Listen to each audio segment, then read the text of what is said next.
All right, and I am here for education on researching my home. Thank you. Yes, indeed, and we will get to that in just a moment. Sorry about that.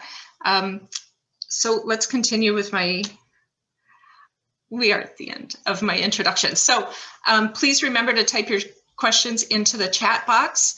And if you would like to keep in touch with the Preservation League, there's a number of ways that you can do that on social media, by email, or on our website. You can also contact me directly for questions about grants, technical services, and anything else at jredler@preservenys.org. So without further ado, I'm going to introduce Cindy Falk from the Cooperstown Graduate Program. Cindy's the Professor of Material Culture at CGP, where she's committed to service learning and regularly engages students in projects with local community groups. She's served as the co-editor of Buildings and Landscapes, the Journal of the Architecture of the Empire State, and Architecture and Artifacts of the Pennsylvania Germans and Barns of New York are among her publications. She chairs the village's Economic Development Committee and has worked to secure funding to benefit Cooperstown infrastructure, historic resources, and natural environment. So hi, Cindy, welcome. Hi, everyone. It's great to be with you this afternoon. I am going to share my screen.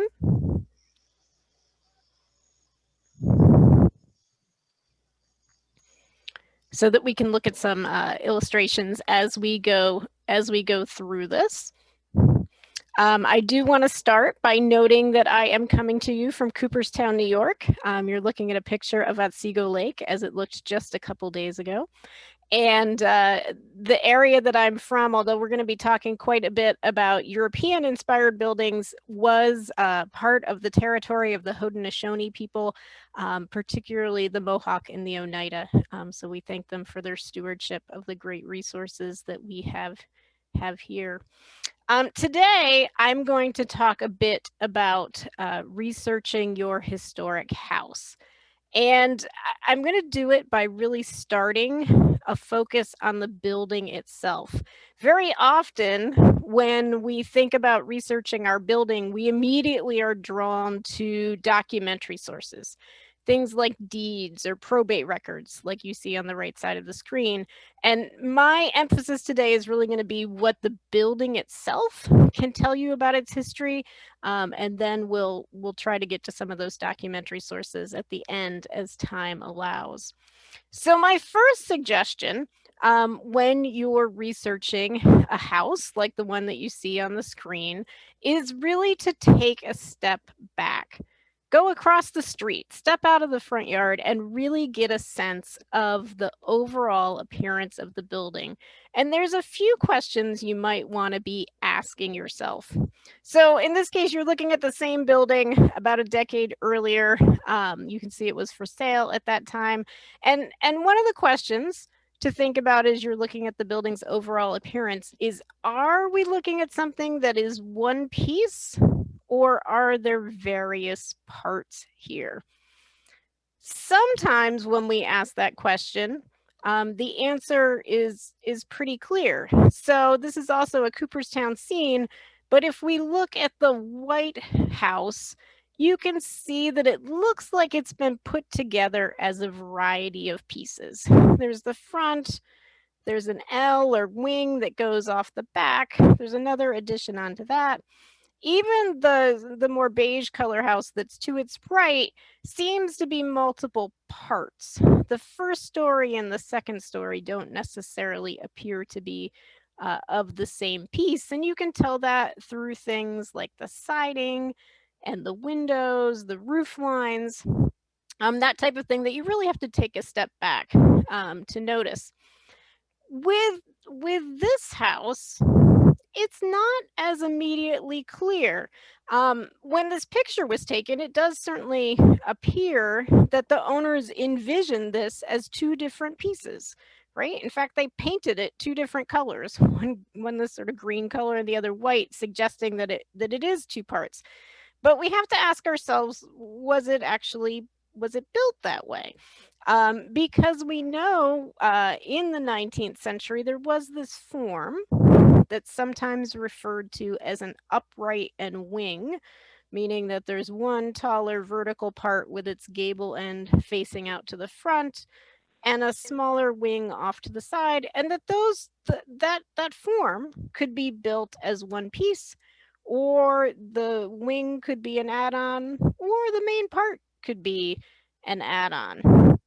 So while this first part is largely about stepping back, we actually find in this case the answer to that question, is this one piece or is it more than one piece, by doing some exploring inside. And what you're looking at here in the larger picture is a view in the attic of that wing, the smaller piece that's off to the side. And you're looking toward the larger part of the house. And what we can see, in addition to the a pipe there, is that that larger part of the building was actually finished. It was completed. It had a roof. The roof was clad before that little wing was added to it. So it does seem in this case we're looking at two parts, and we might need to think about this building in two separate construction phases. We can actually see in the smaller piece, only because there's been some deconstructive work done and some plaster has been removed, that these two parts of the building are actually bolted together. So in this case, we are looking at something that has multiple parts, and we know this is a common occurrence.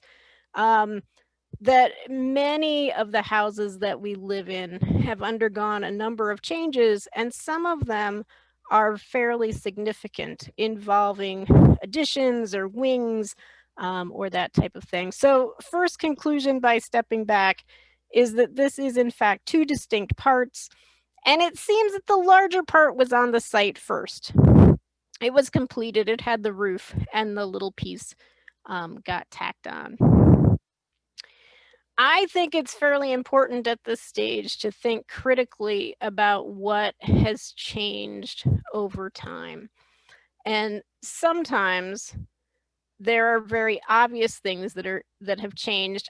I do want to point out, as if you're doing research with the intention of remodeling your building or rehabilitating it, we tend to follow the Secretary of the Interior standards for rehabilitation. That's what would make a project eligible for tax credits, for instance. If you have an architectural review board in your community, they are probably looking at these as well. And it's not that we want to restore a property back to some earlier appearance, right? Most properties do change over time, and those changes may have historical significance that makes us want to keep them, document them, and preserve them moving forward. But in this case, you know, as we're again standing across the street, you can start to see some things that appear to be later additions. There's a chimney, for instance, that's built out of concrete block on the outside of the wing. There are various utilities that are coming into the house, electrical and others. There are doors that are the type that you would buy today at Home Depot or Lowe's or some other provider, that are steel doors, not especially historic. And even the porches on this house seem a little out of character with the rest of the building and are probably later additions. One of the most notable changes potentially is the windows.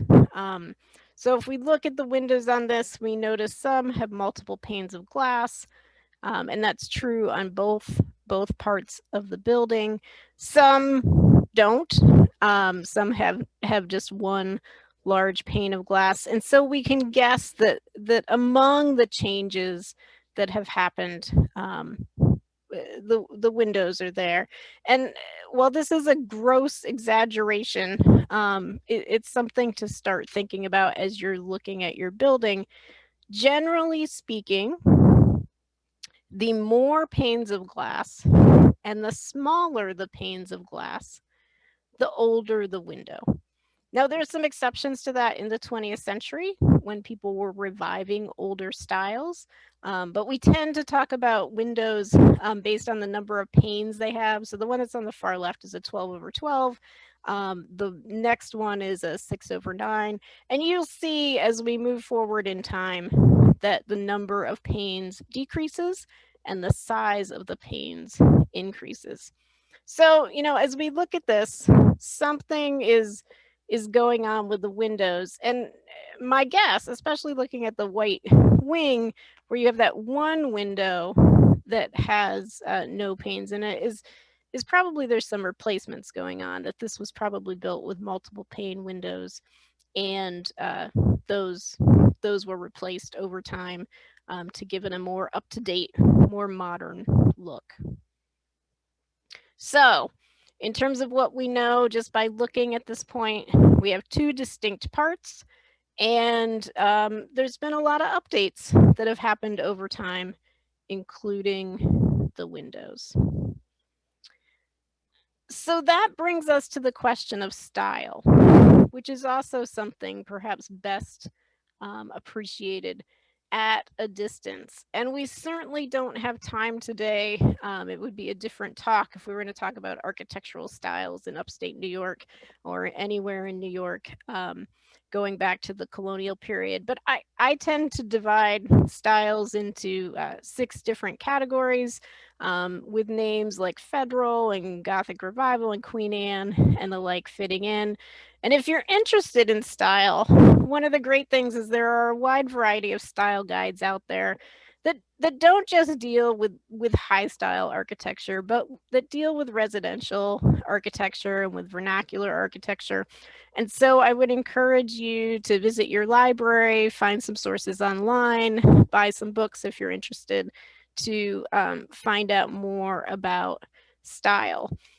I'm going to tell you, if we had used those books, that the house that we're looking at is Greek Revival in style. Greek Revival buildings are intended to reflect back on ancient Greece. They're part of a neoclassical movement. So think about places like the Acropolis in Athens, and we see that in this house, which is in upstate New York, through things like columns and pediments, that triangle on the top that forms the end of the roof, like the dentils or those tooth-like things that line the pediment. All of those are inspired by classicism, and particularly Greek classicism. And you're probably thinking, our little house does not look quite so much like a temple. What we see in more scaled down versions of the Greek Revival are things like a wide frieze band. That's that board at the top of the wall before the eave. We see corners that are articulated to look like pilasters or columns, with a corner board going down them. We see returns on the eave.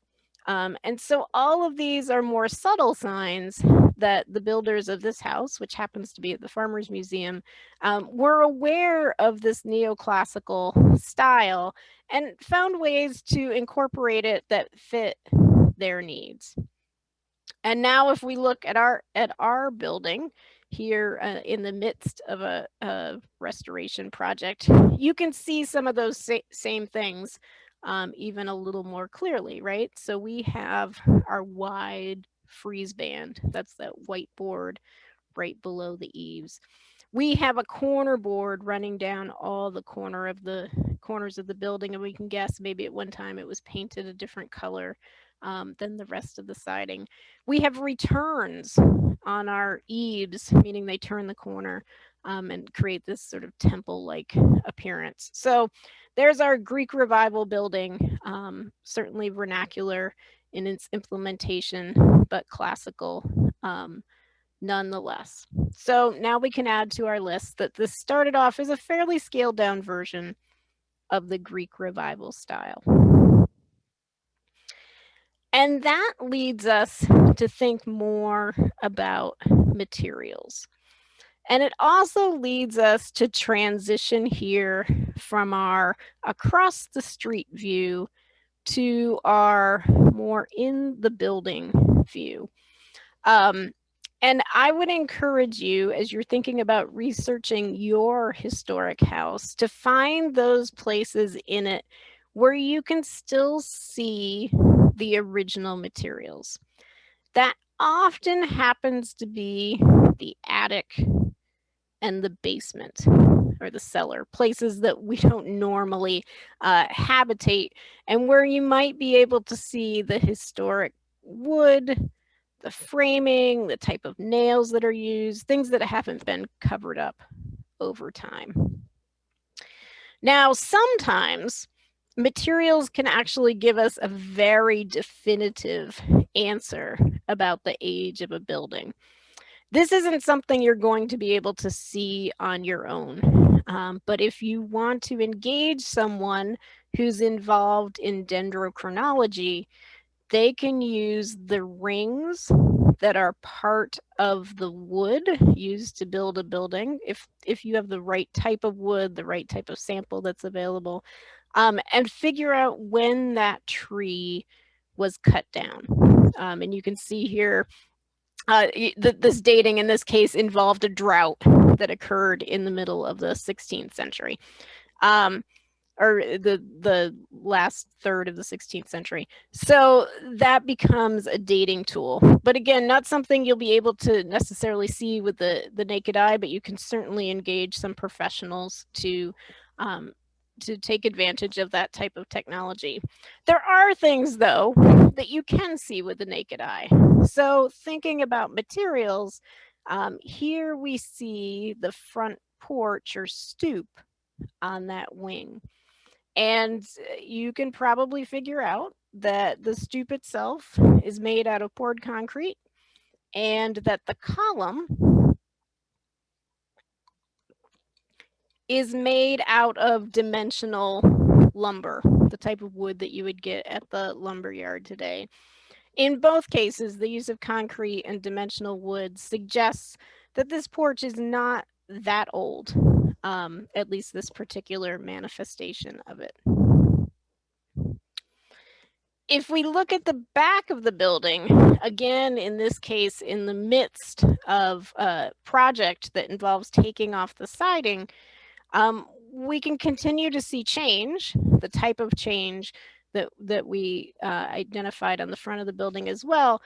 In this case, it appears that the earliest siding that's still extant is wood clapboard.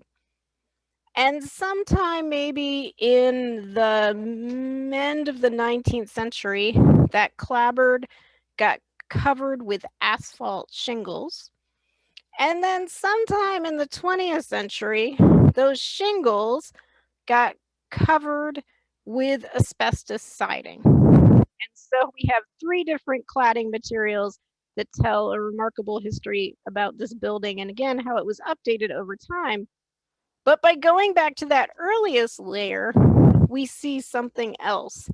And that is there's a ghost line on the building, where you can see the remnants, or at least the ghosting, the discoloration from what used to be a roof.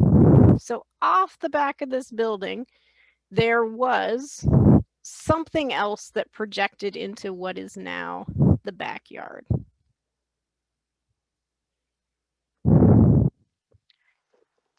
Keep that in mind, and let's think a little bit more about how this building is put together. We know from the pictures that I showed you that this is a wood frame building. Buildings can be built out of wood or stone or brick. This one happens to be wood.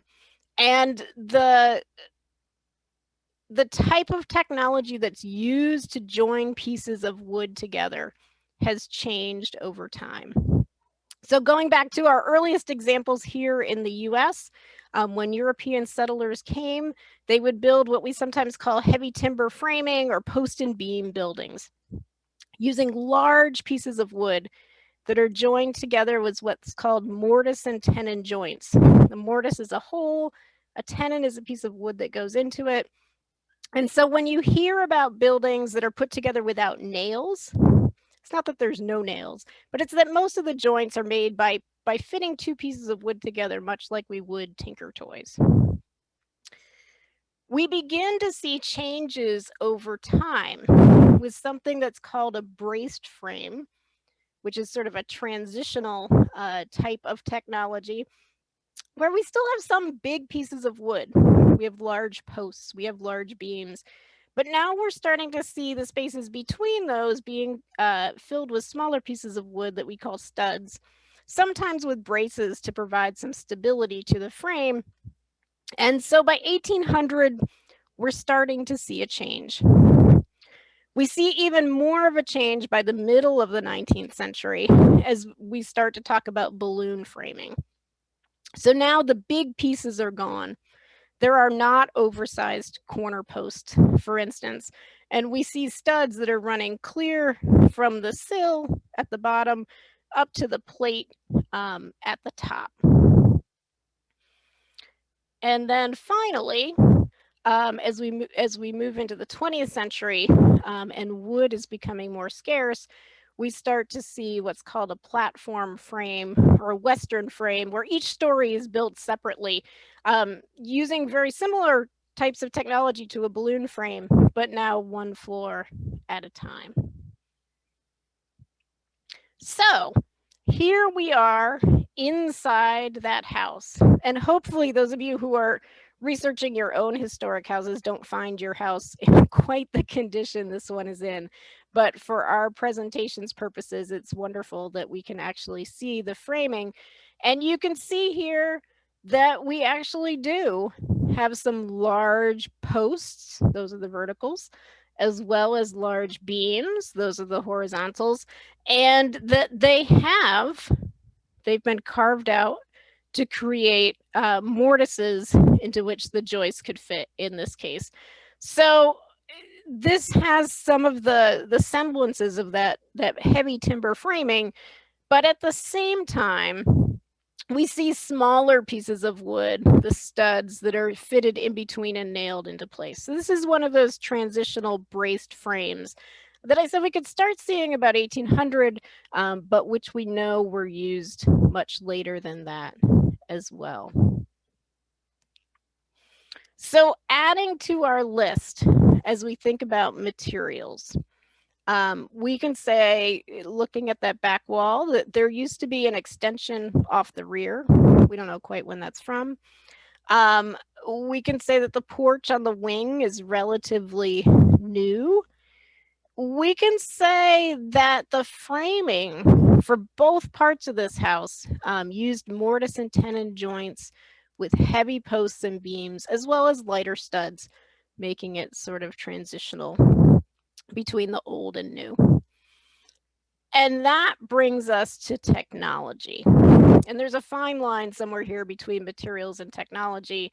But thinking again about how wood gets shaped before it's put together, one of the earliest techniques that's used by Europeans is hewing. That's where you use a tool called an adze that you see in this image to square off pieces of wood to make those posts and beams.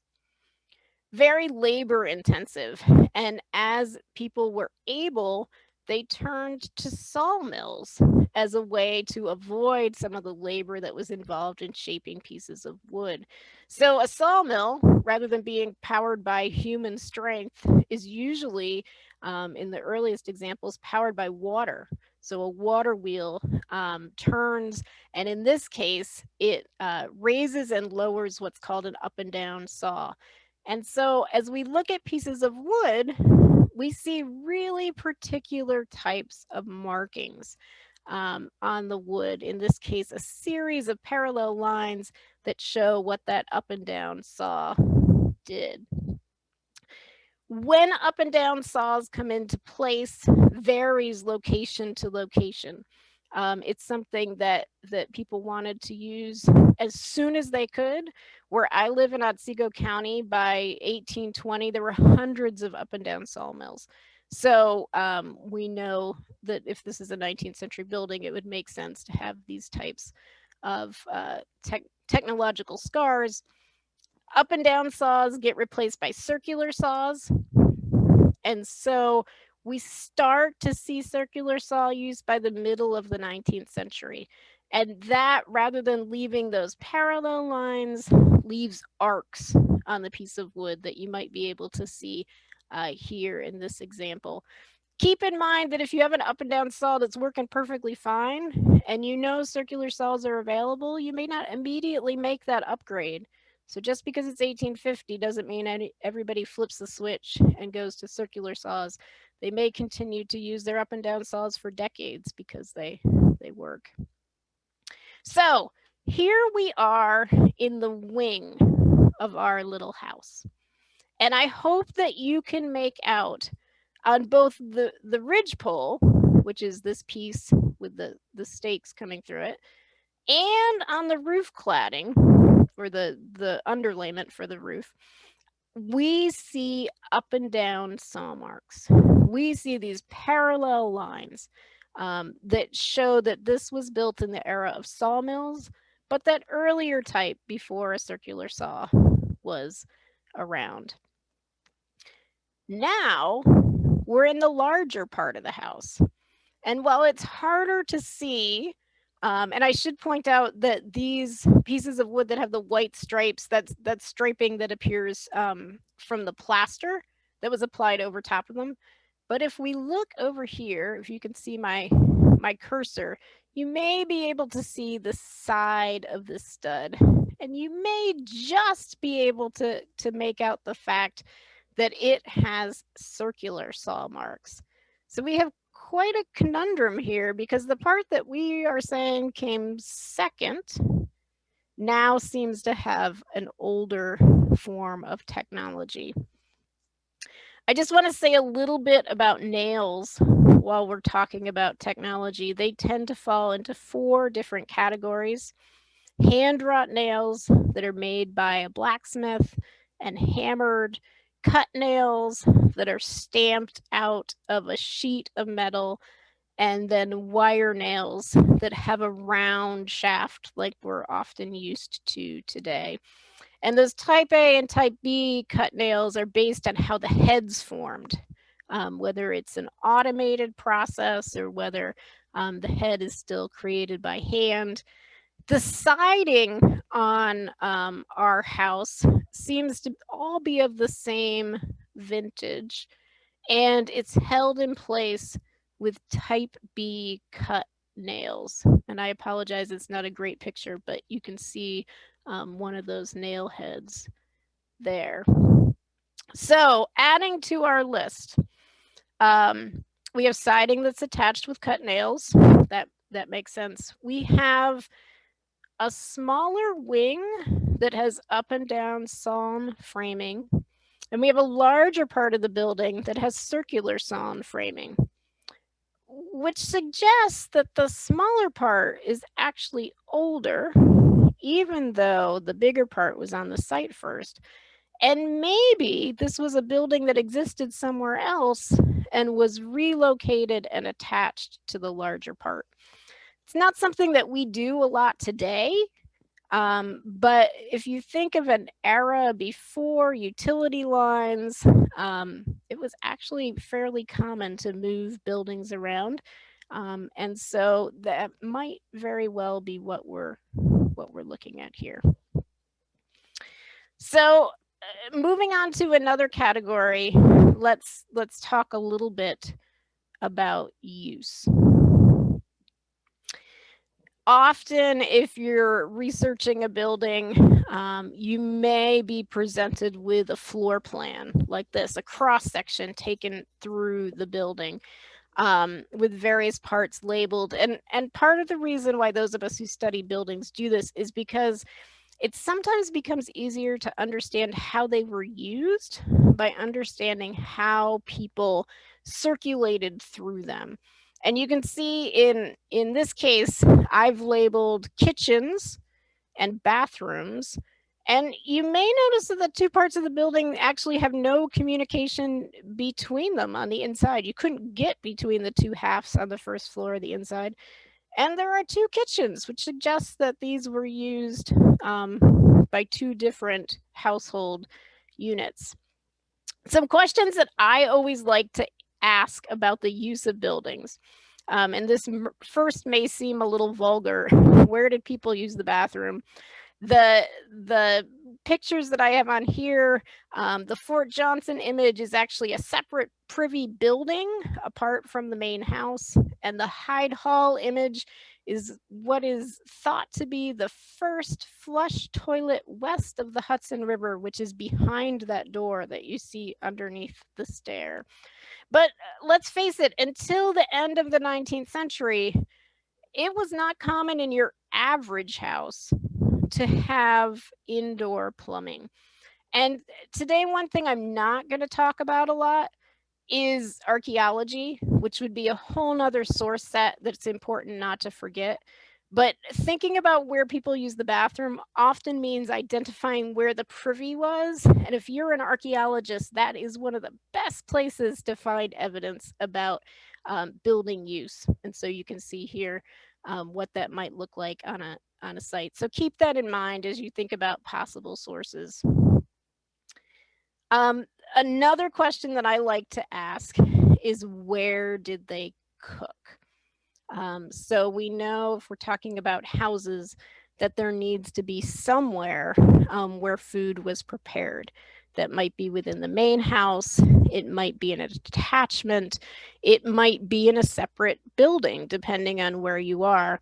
And so in this case, you see the wing that appears off the back. That's this building's kitchen.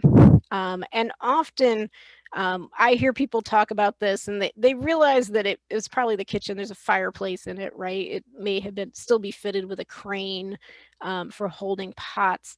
And they'll say, well, people must have lived in this little building and then built the main building. Not always true. Very often, the formal part of the building and the work part of the building were built together.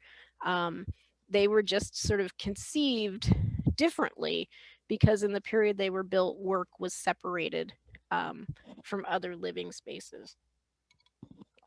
That's in part because the homeowners may not have been the ones doing the cooking, right? They might have relied on servants or even slaves in New York, depending on the time period. Finally, I like to ask, how did they heat the building? Are there fireplaces or stoves or radiators or vents? Because that can help us with dates as well. In our little house, we don't know the answer about where the privy was, although it most likely was not in the house until much later. We can guess the kitchen may have been in the back. It certainly was in the 20th century. But we can draw some conclusions about heating. There are no signs of fireplaces in this building. But there are chimneys, and they sit on these cute little closets, which is not a sign that they were incomplete, but rather a sign that the owners of this home used stoves for heat. Maybe like the one that you see on the right-hand side of the screen that would have had a pipe coming up from the back and tying into the chimney stack, which would then be used as a vent. So we can add to our list. There's no sign of fireplaces for heating or for cooking. That helps us with the date. It confirms things we already knew. This is likely a mid-19th century building. And that the chimney remnants suggest the use of stoves for heating.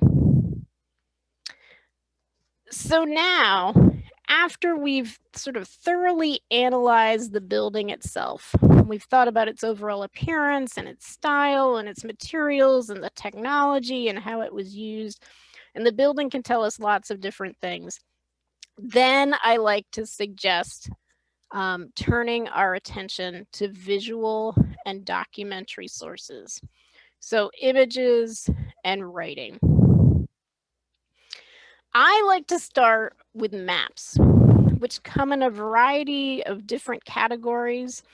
They can include surveys and plats. This happens to be, for those of you watching from Cooperstown, this is an 1804 version of what Cooperstown was to look like when William Cooper laid it out.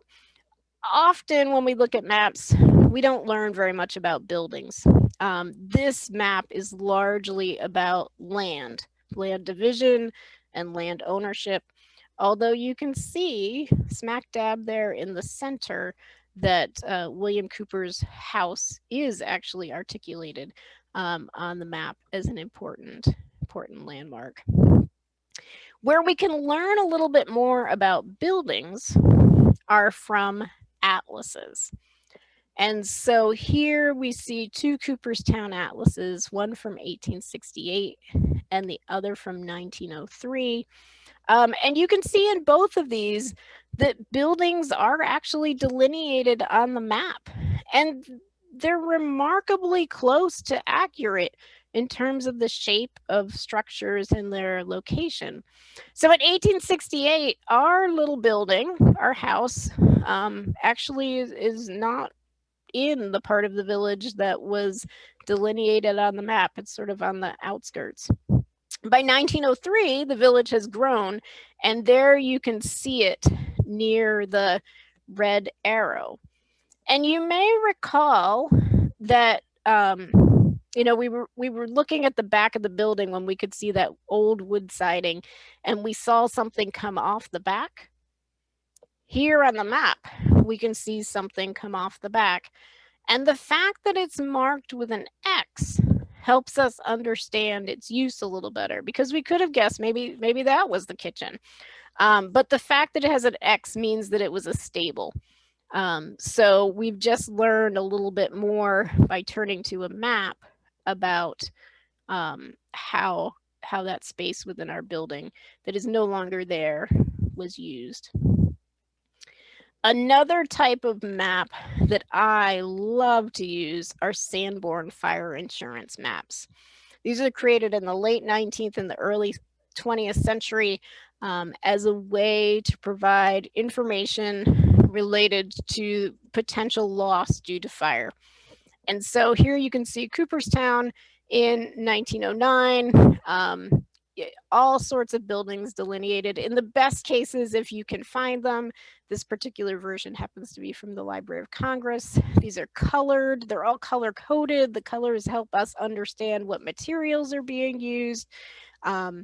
Often we get stuck with black and white reproductions of these maps.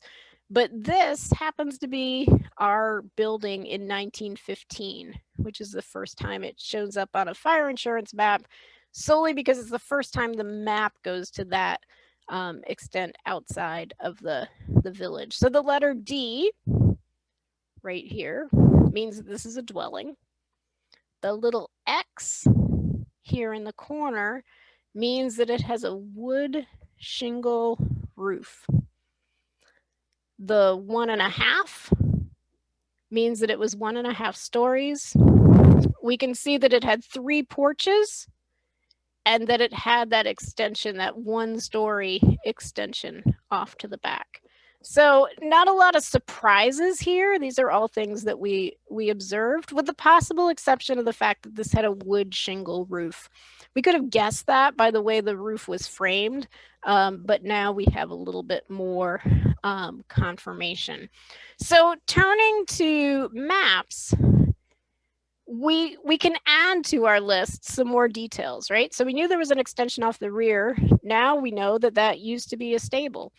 And we knew that the porch on the wing was relatively new, but now we can say that it replaced an older porch, that map from 1915 showed that there was something there before. And that becomes interesting because it suggests that there were, in fact, multiple front entrances to this building. As we're wrapping up, we love to turn to images, to drawings or paintings, photographs, postcards. images that folks may have created of the building. Unfortunately for this building, unlike some more substantial, recognizable landmarks, there aren't many images, but it does show up on an 1890 bird's eye view of Cooperstown. And the reason that I like this image so much is that it tells us a little bit about its setting. So this isn't in the, compact, dense part of town. It's sort of on the outside edge. It's surrounded by what looks like it might be a field. There's a barn further off behind it. It has a little fence around it. So that image helps us to learn more about the setting. I wish I could show you photographs, but I haven't found any yet. But we can here add that this was once in a pretty rural setting at the end of the village. I often find that when people are thinking about researching their historic house, that they immediately want to turn to the deeds. The deeds will tell us who owned a building, or at least who owned the land on which the building sits. Because deeds are about land, not necessarily about the things that get built on it. But every once in a while, you find an unusual tidbit that helps you understand your building better in a deed. And in this case, that tidbit comes in the description of the property, right? So typically a deed says who sold it, who bought it, it has the date, it has the value, and then it has this description. And in this particular case, we have a description that says that this is the premises now occupied by a family by the name of Brown and a family by the name of Mercer as tenants. And so this helps us confirm something we may have been guessing up to this point, and that is that this house that on the outside looks a little bit like a single family house was actually a duplex. And it was a duplex that wasn't owner occupied, that it was actually occupied, at least in this year, which I think is 1920, by two different families who did not own the building. So we can add that to our list of things that we can learn, in this case, by a documentary, by a written source. And with that, I want to go back to sort of where we started. This talk is part of a series that's called Sparking Recovery Through Preservation. And there's certainly, in a pandemic age, lots of different ways we could interpret that title. But I want to reflect on what we've learned about this particular building and how it potentially relates to our recovery today. So where I live in Cooperstown, there's a real housing shortage. We know that our population is declining and that people who want to move here have trouble finding homes that meet their needs, particularly if their needs are more for apartments or something other than the single family house. And from the outside, we may think, this would make a great single family house. But what we learn is that its history indicates that it was actually, at least in the early 20th century, a duplex. And we often find, as we look back at historic buildings, much more creative living situations than those we might imagine through our 21st century eyes. So in this case, maybe a little bit of research has added a new way to think about this building. So we are, I know, running out of time, and I do see a question in the chat, which says, evidence or reason for door on front versus side of the larger section. So in the early 21st century, there was only a door on the front, not on the side. In taking this building apart, and I sort of had to scale things back for the sake of time, there actually was a door on the long side, the side of the building that had simply been covered over with siding and with plaster on the inside. So this is a corner property. So it may be, since if we think about this as a tenant house, that there was this idea of sort of dividing the two entrances on the two different streets. I'm not sure, but the entrances are a really interesting aspect to this building and do suggest sort of lots of comings and goings.